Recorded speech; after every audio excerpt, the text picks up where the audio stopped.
Welcome to Gracefully Graying. I am co-founder Lori Bloom, explore a platform of tips, trends, news, and informative discussions for you and your loved ones. Whether you're 50 and over or way over, find us on gracefullygraying.com, YouTube, and social media.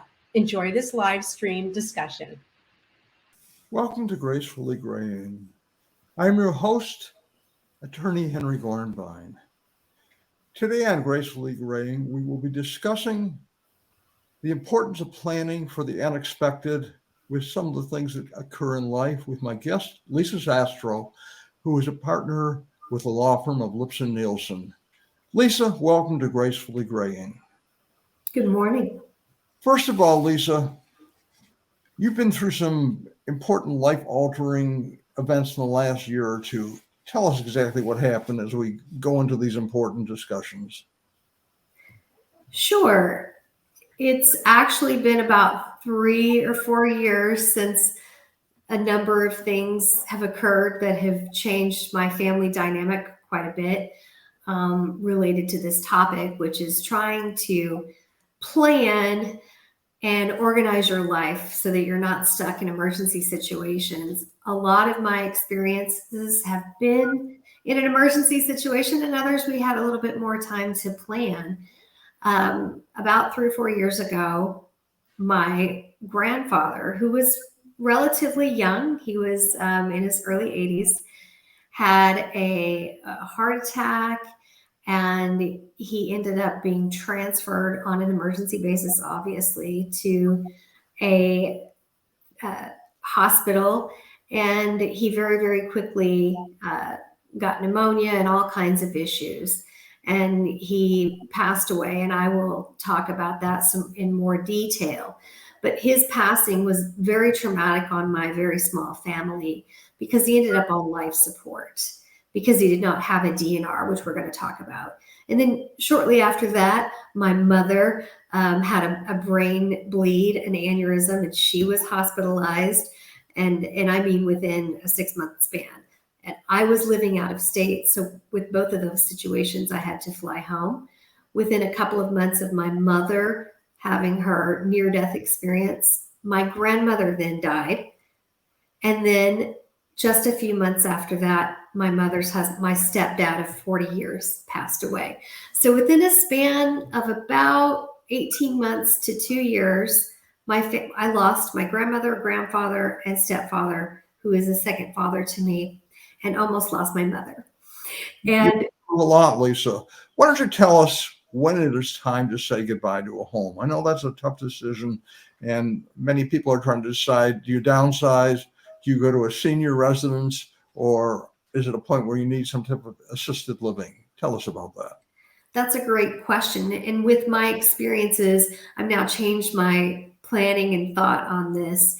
But I read somewhere, and it's a quote, I don't want to misquote, or I'll misquote, but that the goal is to obtain peace of mind. That should be our highest goal, and to plan accordingly to achieve that. So the direct answer to your question is, when do you decide to sell a home? When you can still decide, when you can still make that choice, and when you can still make that decision. And in my experiences, the selling of my grandparents' home had to occur on an emergency basis, which led to all kinds of quick, necessary decisions. So the best time is to sell your house when you can make that decision. And the decision is subjective for every person in every family. I said I lost those individuals in my life.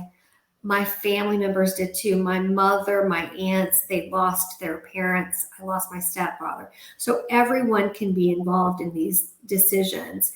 I personally have a list of things that I take into consideration or I utilize when planning, such as selling a house. We think of finances, health, quality of life, and our legacy. And if you keep those in the forefront of your mind as well as achieving that peace of mind, and then utilize your family members and have open and frank discussions, you can come to the decision. And that choice can be based on a 10-year plan. It can be based on a 15-year plan, or it can be based on, a 2 or 3 year plan. So if you do not downsize or sell your home at a point in your life when you're able to make those choices, then it adds greater stress to your health and your well-being, because all of a sudden others are involved in your decision making. And Lisa, how do you broach these topics? I mean, it's sensitive. A lot of people value their independence and feel that, how are you telling me to live my life? Do you find that parents, step-parents, siblings are accepting these, or is it difficult to broach these topics? yes and no. The topic can be difficult depending on your family dynamic, but we have to have a discussion. We have to do our research. If you are the aging adult or the person who is transitioning into a new stage of your life, maybe you've been involved in an accident and are, have a disability. If you are that person, your thoughts and your goals should be the priority, but you're likely going to need to utilize your family members to help that. So what I have done in the past, and these discussions can be, they can cause arguments, they can cause rifts within your family. So you should attempt, if you're the loved one, if you're the daughter or son, to utilize opportunities to bring up those topics and listen to your parents. Also give them, or your grandparents, or whomever you're assisting, listen to them and be compassionate. I've seen a lot of scenarios where the aging parent or grandparent does not want to make those decisions.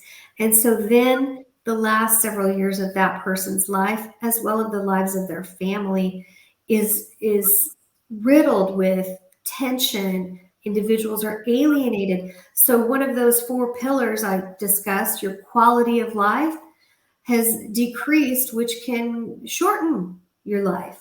So if we can have open dialogue and listen, it's very difficult as the child or the person assisting to be patient and remember that it is it is their life, and we can discuss and take the opportunities. My mother's having knee surgery in a couple of weeks, and I'm going to go and stay with her for 2 weeks. So if she watches this, Mom, we're going to talk about our 10-year plan, because she still lives in the farm where where I grew up. And she's not ready to leave, but it's never too early to start those discussions. Lisa, let's talk about some of the issues. First of all, what are DNRs? DNRs are an essential tool that everyone needs. It stands for Do Not Resuscitate. Most people do know that. It's a legal document that has to be witnessed and signed by 2 individuals. But you as the person, or me, if I have a DNR, I am the principal, and then I appoint an agent. In my experience, my agent is my husband. And so that designates that individual to make decisions for you if you are incapacitated. And the reason that is so important, and this occurred with my grandfather, the first death in my family, in terms of patriarchs and matriarchs, he did not have a DNR. So our family gathered at the hospital thinking that we were going to be there to assist him in recovering and be with him. And within 24 hours, he was placed on life support.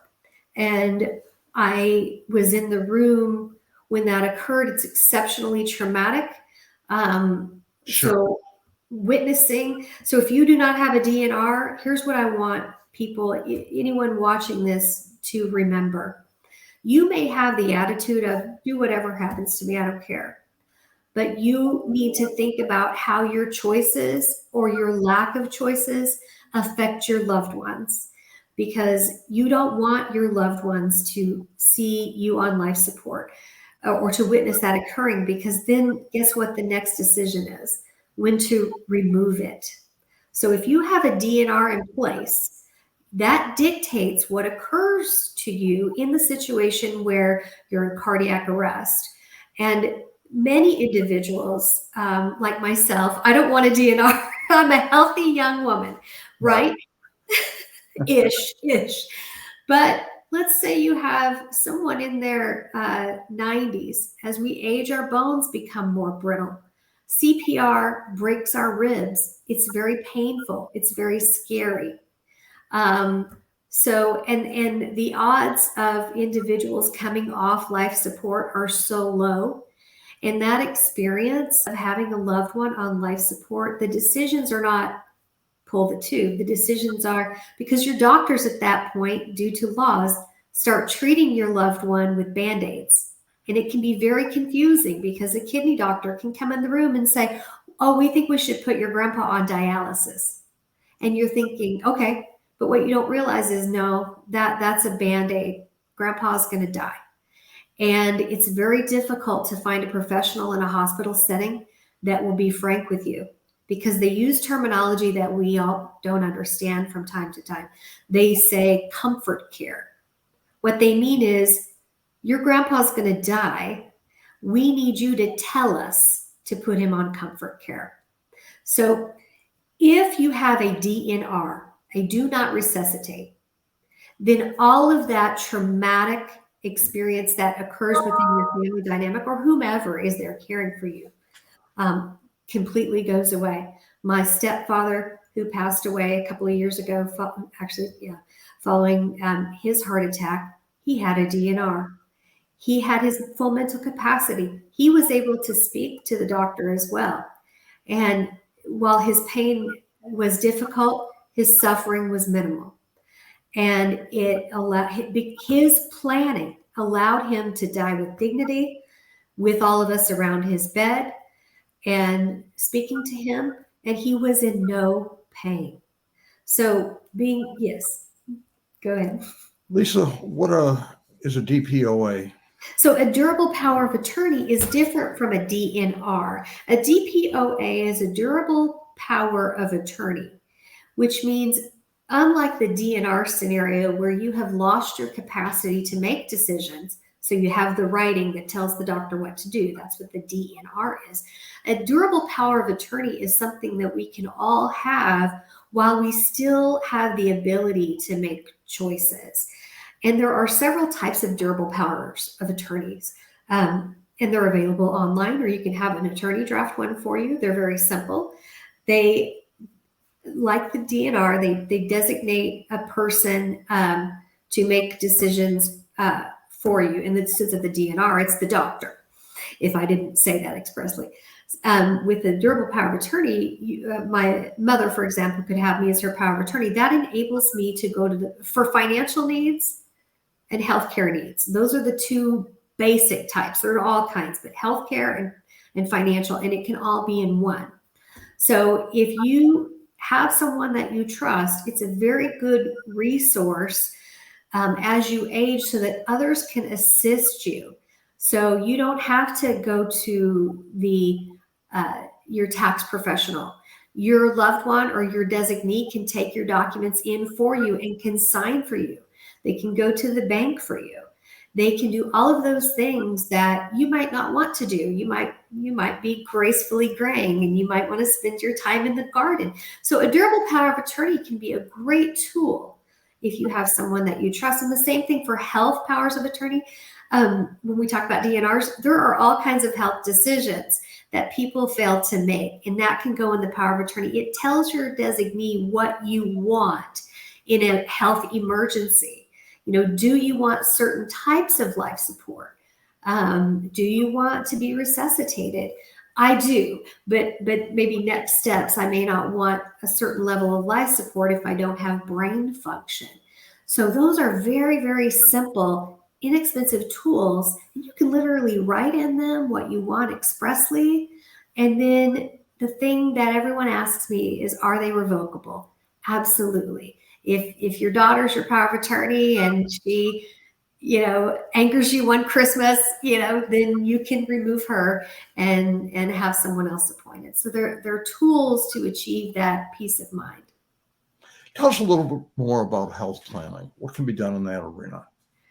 Well, you've written a tool, a resourceful tool called Listing Life Gracefully, and I say that book is a tool because, in terms of planning, what is best for you and best for your family is why you still have the capacity and the clear mental health. You should write down your wishes in terms of healthcare and financial.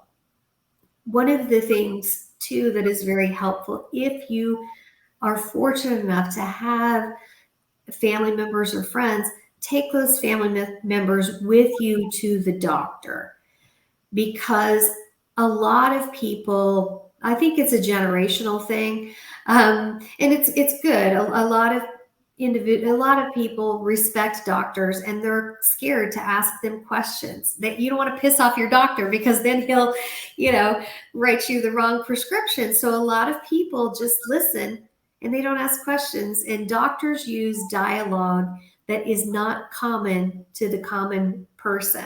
Okay. And we talked about this before. You may use the word stabbing for pain, but it's really a radiating pain. And those words have meaning. And then your family members can also ask questions. And good doctors understand that, especially geriatric doctors. You come in with your list, and it is absolutely imperative that you write a list of all of your medications that you are on, so that if some emergency does happen to you, your loved one can take that list to the hospital. Because guess what? People think that hospitals have some sort of ESP and they know everything. They don't. I have asthma. I've been in the hospital and I have to ask for my asthma, my breathing medicine. Those doctors don't know. So take your list to the hospital. Have lists, have dialogue, and that will ensure the greatest level of health care, which again gives you that comfort and peace of mind. So I recommend people go on your website and buy your book. It is, and this is not a marketing call video, but those types of tools help people, because you don't even know what to write down because you don't know. So tools like your book have categories of. So you found Listing Life Fully to be very helpful? Yes, absolutely. And you don't have to be in your 80s and 90s or 70s. I'm 48 years old, I don't mind saying, and I now can start planning myself. And the book gives you all of those categories. I had the 4 categories, financial, well-being, legacy, and health. Your book breaks it down even to a more microscopic level. Also, as a daughter, I can take those books and use them with my parents. And that's what I'm going to be bringing to my 10-day stay with my mom is your book, and we can go over it. Now, she has done some exceptional planning, and she probably won't appreciate me talking about her all the time. But my stepfather had a trust, and everything was smooth. But Listing Life is an excellent resource, and that's typically the barrier between no planning and planning, is people do not know what to do.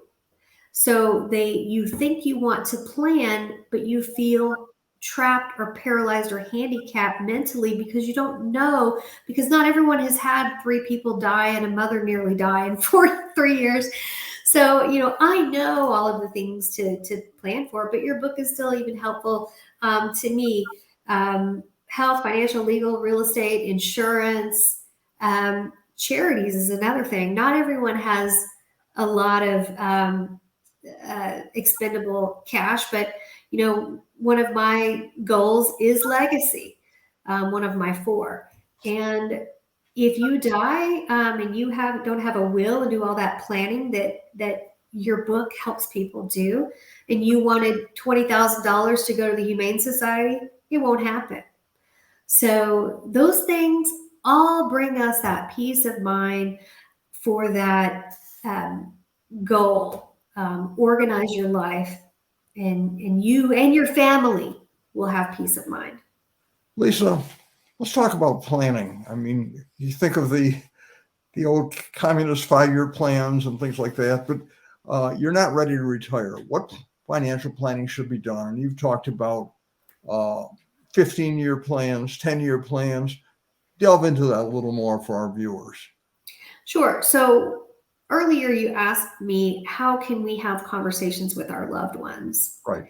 And there are general things we need to discuss with our family. But one of the things that's very important is when you're talking about real specific financial and healthcare planning, it's advisable to bring in a professional. I'm a lawyer, so I feel somewhat competent, although there can be a conflict of interest. And I love my parents so much that I don't want to kick my mom out of her house. So all of this advice I give people, I probably won't force her to take it. But if you bring in professionals, they can, and it's not very costly. And a lot of attorneys give this sort of advice pro bono.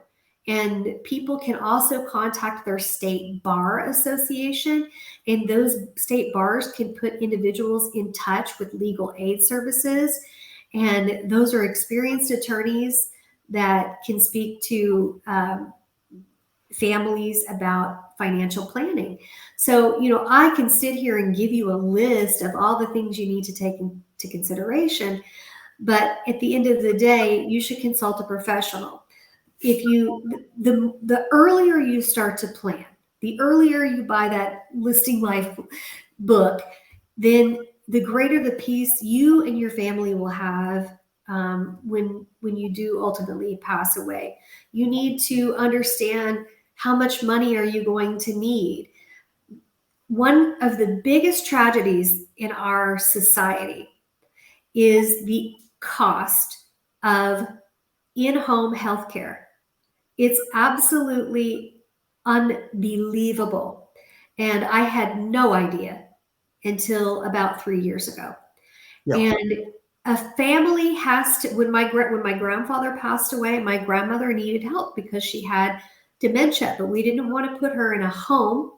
So assisted living facilities are available, but they cost a small fortune. It's unbelievable, the cost. Medical costs, the cost of aging, and people don't understand, but the costs are tremendous.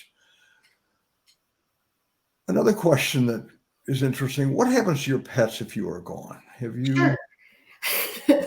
And one final thought on the previous question: health insurance doesn't pay for all of that we talked about. A lot of it is private pay for nursing homes, that sort of thing. Insurance will pay for a portion of it. But one thing that is on my priority list for planning is pets. A lot of aging adults don't want to get pets because they're worried they'll die or they're too hard to take care of. But if you pass away and you don't have a durable power of attorney or something that communicates to your family member what you want to occur with that pet, then it's up to your family members to decide. And of course you're dead, so you're not going to know what happened. But if you love your pets like I do, I have an 85-pound golden doodle, I want to know who's going to keep him, just like a child. If you have children, you can put in your will, and you should put in your will who you want to take care of them. So if you die and you have a pet, it's up to your family, and that can be a tremendous burden on the family. Elderly people don't like to put their pets to sleep. So you may inherit a dog who's loving but can't see, is wearing a diaper, and then you have that, unfortunately, the word burden comes to mind for that pet. And it's really unfortunate for the pet as well. So think about your pets, put that in your notes, think about and have conversations with your family member. Some people are cat people, some people are not. You don't want those pets to go into an animal shelter, because if no one adopts them, especially if they're aging, they will be put down immediately, put to sleep. This important topics. Are there any, what is the impact of those around you if you fail to plan?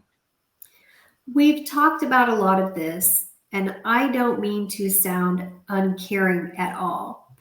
But when my grandpa, I don't mean to sound pretentious, I called him grandpa. So when my grandpa and grandma passed away, I witnessed the absolute stress. The stress was so bad when my grandpa died that my mom had an aneurysm. Essentially, she had a brain bleed, and it almost killed her. And the lack of planning. My grandpa didn't have a will. And we love, this, I'm not criticizing, but when you don't plan, you leave your family to pick up the pieces of your financial life. And that is very stressful, especially if you have family living all over the country. I missed a tremendous amount of work just being with my family. And I witnessed my aunt and my mother, and they have another sister as well. I witnessed them have to make decisions about my grandma because my grandpa was no longer there. And that really put a strain on their relationship with my grandma. It became almost adversarial. And you don't want that with your parents. You don't want to be fighting with your loved ones because they failed to plan. And that's what will inevitably occur, because no one in their late stage in life who have been living independently until they were 89 years old wants to all of a sudden have to be told they have to go to assisted living because mom has to work full time or whatever those dynamics are. So if you fail to plan, the worst of it is a failure to have a DNR.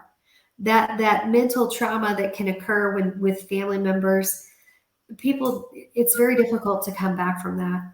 And then the financial planning just can really destroy those golden years. You want to sit with your loved ones and have conversations and coffee, and if it's me, some red wine. You don't want to be arguing with your loved ones over finances. Lisa, these are such important topics that you've covered. I think if we can garner anything from this conversation, it's the importance of planning. It's the importance of not putting off for tomorrow what you can do today, because we don't know what tomorrow will bring.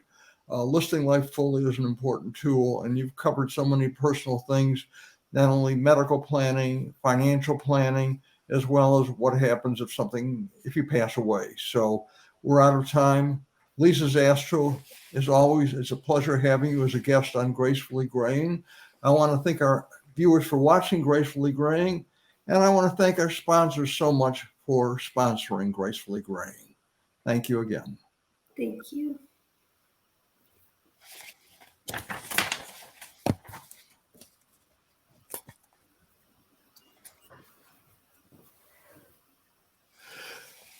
Hello. Hello. Great job.